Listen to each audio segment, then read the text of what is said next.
Canada کی جھیل میں حیدرآبادی نوجوان ڈوب گیا، سالگرہ پارٹی کے دوران پیش آیا واقعہ۔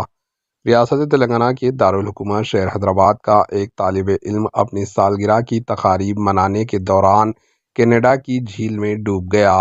پرنیت، جس نے اپنی ماسٹر ڈگری مکمل کی اور کینیڈا میں ملازمت جاب کی تلاش میں تھا، اپنی سالگرہ مناتے ہوئے ٹورانٹو کی ایک جھیل میں ڈوب گیا۔ ضلع رنگا ریڈی کے میرپیٹ کا رہنے والا پرنیت اتوار کو دوستوں اور بھائی کے ساتھ کینیڈا میں ایک جھیل کے قریب کاٹیج گیا ہوا تھا۔ خاندانی ذرائع کے مطابق اتوار کی صبح اپنے دوستوں اور بھائی کے ساتھ وہ تیراکی کرنے لگا تھا، واپس نہیں لوٹا۔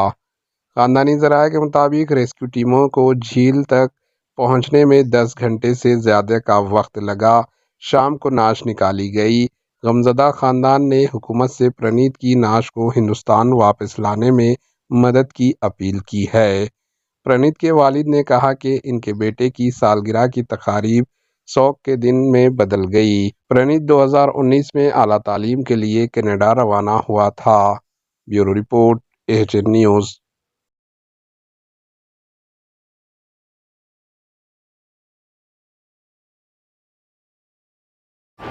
AHN نیوز کو لائک کریں، شیئر کریں اور سبسکرائب کرنا نہ بھولیں۔